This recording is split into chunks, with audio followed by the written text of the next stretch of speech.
Imagine this. There is a person who, even as a child, has to bend down just to pass through doorways. His shoes are not sold in stores. His bed does not fit standard sizes.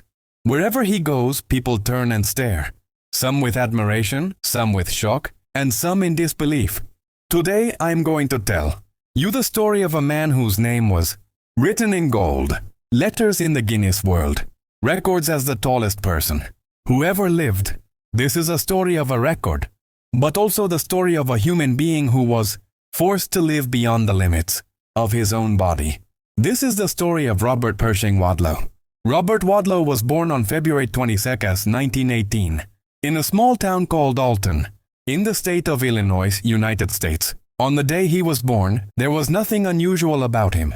Neither doctors nor his family could have imagined that this baby would one day enter world history. Robert was the eldest of 5 children, and during his first months, he developed completely normally. However, as time passed, his family began to notice something unusual. Even before his first birthday, Robert was growing much faster than other children his age. This was not ordinary childhood growth.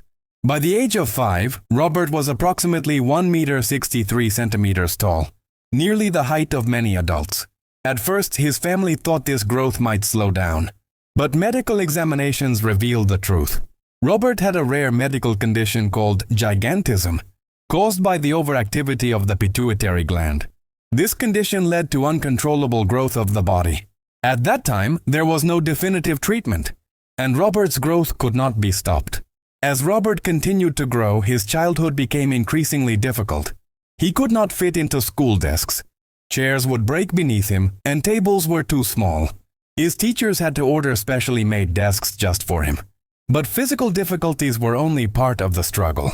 The hardest part was the way people looked at him. Wherever he went, people stopped, stared, whispered, and sometimes asked uncomfortable questions. Robert was still just a child. Yet he was often treated not as a person, but as something extraordinary. Despite all of this, Robert was known as an exceptionally calm, kind, and patient child. Everyone who knew him said that inside this enormous body was a remarkably gentle soul. He never showed anger and never became harsh toward others.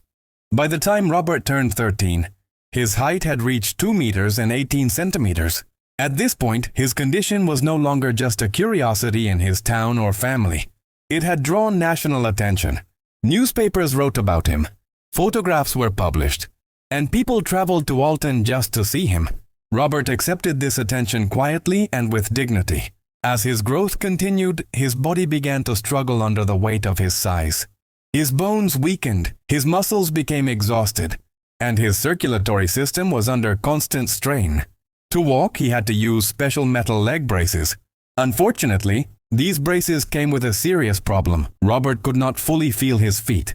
By 1940, Robert Wadlow's height was officially measured at 2 meters and 72 centimeters. These measurements were verified by officials, documented, and confirmed by the Guinness World Records organization. As a result, Robert Wadlow was officially recorded in the Guinness World Records as the tallest human being in recorded history. This record remains unbroken to this day, and no human has ever surpassed his height.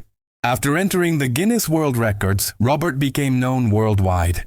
He made agreements with shoe companies, as his shoe size was far beyond anything mass production could handle. Through public appearances and events, he earned money to support his family. However, fame did not always bring happiness. Robert was no longer just Robert. Wherever he went, he was seen as the world's tallest man. And sometimes, all he wanted was to live like a normal person. In the summer of 1940, Robert attended a public event. While walking, one of his leg braces rubbed against his foot and caused a small wound. Because he could not fully feel his feet, the injury went unnoticed. What seemed like a minor wound quickly turned into a serious infection. The medical treatments of that time were not sufficient to stop it. On July 15, 1940, at only 22 years old, Robert Wadlow passed away. The tallest man in the world left this life at a tragically young age. Even his funeral was extraordinary. His coffin was approximately 3 meters and 30 centimeters long and had to be carried by 12 people.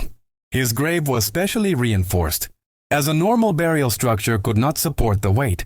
To this day, in Alton, Illinois, there is a life-sized statue of Robert Wadlow. When people stand before it and look up, they do not only see how tall a man can be, but also how heavy a life can become. Robert Wadlow was not just the tallest man in the world. He was a man who quietly struggled with his fate. He broke records but paid the price with his health. His story reminds us of one simple truth. Greatness is not measured only in centimeters. True greatness lies in remaining human.